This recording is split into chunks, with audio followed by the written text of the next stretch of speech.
Hello again, I'm Bob Weir with another notable figure in North Texas. My guest today is Michelle Cook, who, with her husband Chuck, operate Responsive Education Solutions, Inc., a nonprofit charter management organization established in 1998 and headquartered in Lewisville, Texas. Thank you for being here, Michelle. Thank you for having me.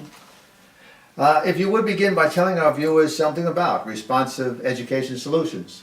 Well, Responsive Ed is almost 20 years old, and we've been operating charter schools that whole time. We started in 1998 with 15 at-risk high school programs, and we've expanded into regular full K-12 schools and the at-risk schools. And so something that kind of sets us apart from other organizations, other charter organizations, is that we have a number of different models, from the at-risk dropout recovery schools to your more classical K-12 schools.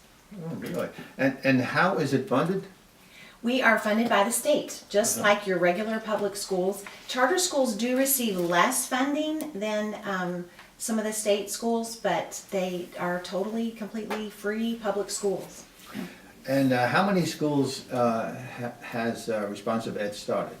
We have over 70 campuses in the state of Texas and 3 in Arkansas. Wow, that's a Yeah. lot. It's very exciting. And so you say they're located in a few different states, right? 3 in Arkansas and the rest are right here in Texas, yes. And I understand Denton County has about 11 We schools. do. This is where we're kind of focused, and we've Yeah. had a lot of great response in this area. And a new one Parents. just opening up in Flower Mound.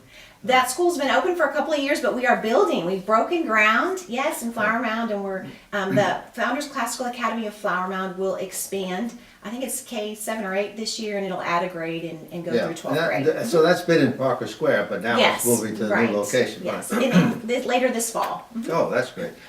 How many students are currently enrolled in your schools, approximately? Just I think there's just over 20,000 across the state, because we also have a virtual school too. I think there's around 7,000 students in that. is there a waiting list for children to be enrolled in charter schools? I mean, I know they're pretty Yes. attractive to a lot of families. That depends on the school, actually. Each campus is kind of unique, and the demand varies from place to place. We've had a huge demand for the classical schools that we've opened. Both the Flower Mound and Lewisville schools have waiting lists. We're opening a new campus in Frisco, and I think there were like 1,500 applications for 600 spots there. So the demand is Wow. very strong in this area for the classical school model. So with that many applicants and only 600 openings, Seats. if you will, you have to go through a lot of people to. How do you decide which are the ones that you're going to? Well, it's totally, it is a public school, and so we have rules. Yeah. There, you apply, and once the seats are full, then there's a lottery. And so the lottery was just a couple of weeks ago, and so based on that, whoever got a seat, and everybody else, there's a system for the waiting list, how that works. For those who may not know, what is the difference between a public and a charter school? Well, charter schools are Excuse me. public schools. They're completely public funded. We receive public funding. It's basically the state gives a charter to an organization and allows them to open a school and to receive public funding for that. Where the distinction is between what you have your district school, which is what we all would consider our public schools, right? The school that's right down the street, and then charters. And charters have been allowed a little bit of difference in rules. They all take the same state test, every student, whether it's in a charter public school or in a district public school. And they receive similar funding, but not exactly. For many years, the charter schools did not receive facility funding. So they had to kind of make do with less, but some of that is changing. There are some different requirements for teachers, for facilities, and for some of the curriculum you have to offer. Some of that is different. So basically, charters were created to allow there to be a little bit of competition, if you will, and some unique programs, and really for schools to be able to test educational models, educational practices, to try to see, what will help our students. Because the district is, they have to provide an education to every child that walks through the door, and that can be very challenging, because we have students who have parents who are more or less engaged, and so some of that, that's Sure. different. Whereas a charter can be a little more specific. For example, at most of our well, not all of our charter schools in Texas, we don't provide transportation. So that's a way where, a parent has to be a little more engaged. They have to bring, they have to get their child to school. And Yeah. so they may or may not have, before care or after care and different programs. So in a sense, you're kind of finding parents that want and are able to meet a specific need or a specific program that you offer. Typically, what's the number of students in a charter school classroom? I would say it's very comparable to your district school. And for us, it depends on the model that we have.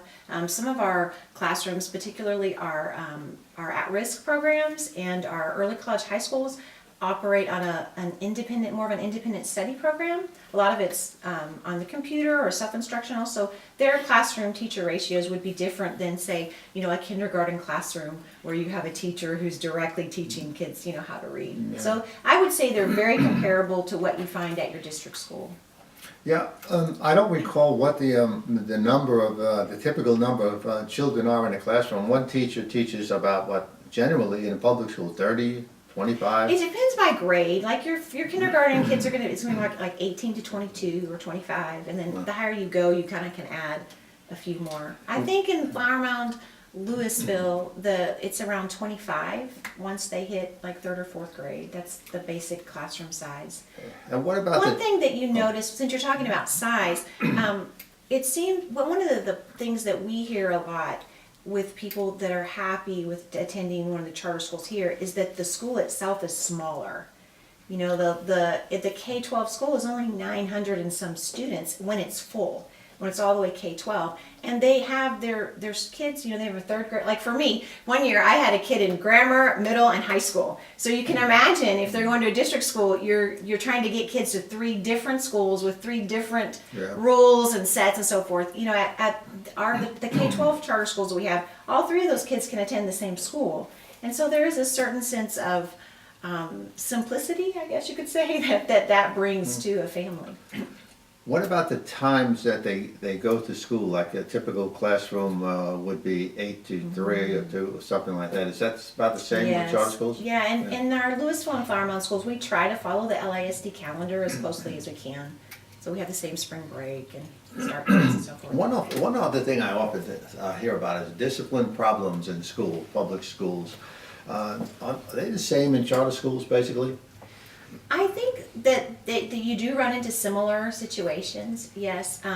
One thing the charter does have is they have a little more ability to not tolerate certain behaviors and so forth, because they can, kick a child out or ask them to withdraw and so forth. The district school can do that as well, but their process, I think, is a little more complicated. Okay, now, if you would, please tell us something about the upcoming book drive in Flower Mound.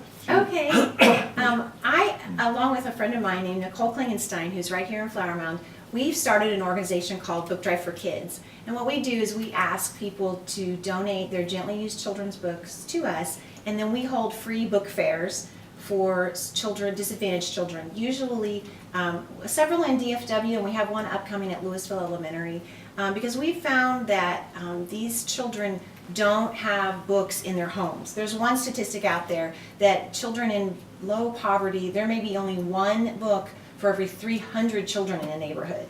And if you think about the number of books that I have for my kids, it's in the hundreds at our house. Yeah.